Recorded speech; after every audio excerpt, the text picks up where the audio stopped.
Fellow Democrats, welcome to Chicago. We're a great American city in a proud blue state.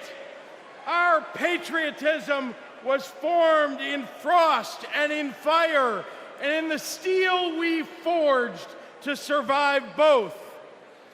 Our love of country has been a tapestry of faith that weaves from Abraham Lincoln reuniting a house divided to Barack Obama declaring blue states and red states make one United States.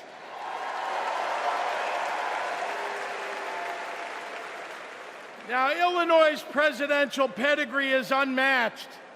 And given that Vice President Kamala Harris spent some of her early life right here, I speak for the entire Illinois delegation when I say, we claim her too.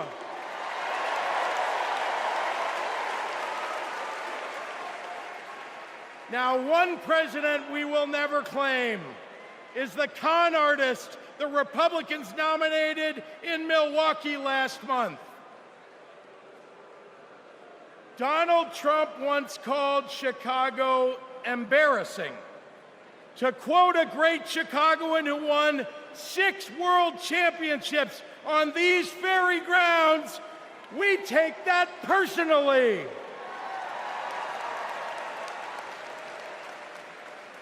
I had to govern for 2 years while Trump was president. Let me tell you what's embarrassing. In Illinois, we passed a massive bill to fix our roads and bridges. When Donald Trump proposed his own plan, he turned right around and called it stupid. We eliminated the grocery tax. Donald hasn't been in a grocery store since his first bankruptcy. Illinois invested in clean energy and the jobs it brings. Donald claimed that windmills in the ocean made the whales a little batty. During COVID, we supported small businesses and jobs. And Donald, well, Donald told us to inject bleach. Donald Trump thinks that we should trust him on the economy because he claims to be very rich. But take it from an actual billionaire.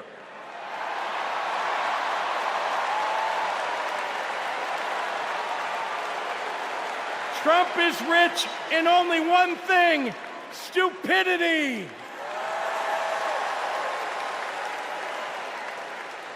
Now, I meet with business leaders all the time, and there's one universal thing they all need: people.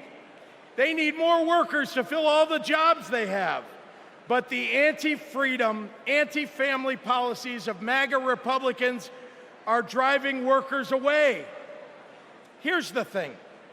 Americans don't want to be forced to drive 100 miles to deliver a baby because a draconian abortion law shut down the maternity ward.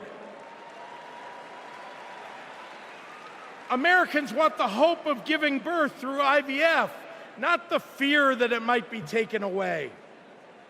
Americans with LGBTQ kids don't want them facing discrimination at school because the state sanctioned it. Americans want to go to their neighborhood grocery store and not have to worry about some random guy open carrying an AR-15.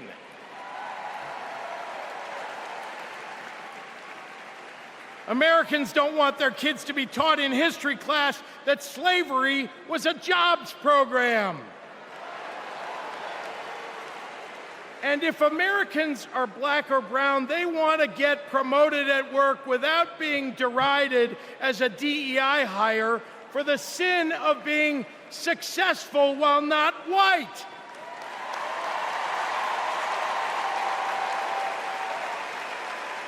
Let's be clear. It's not woke that limits economic growth. It's weird. And these guys aren't just weird, they're dangerous. Democrats are for lower taxes and higher wages, less inflation and more business growth. We just think it's wrong to craft those policies for Elon Musk and not for everyday working people.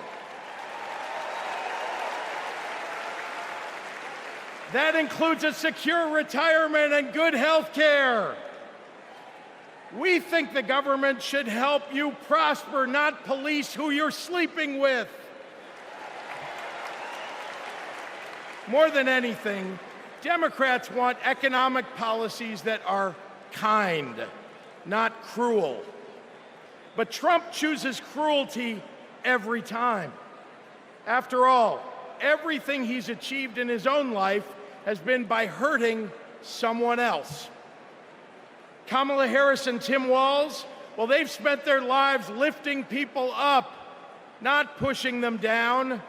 They know that a White House that leads with kindness looks at someone who is struggling and sees not what they might cost society, but what they might create for it. Americans want policies that give every American a chance to make it to the middle class.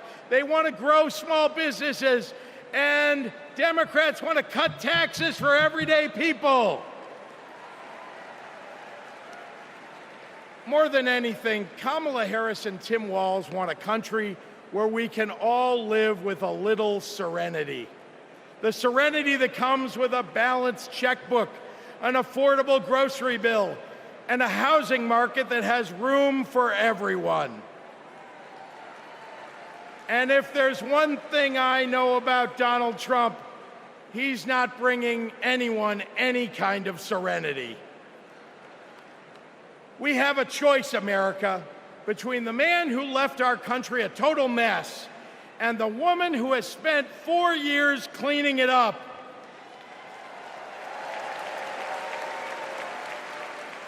And I think it's time we stop expecting women to clean up messes without the authority and the title to match the job.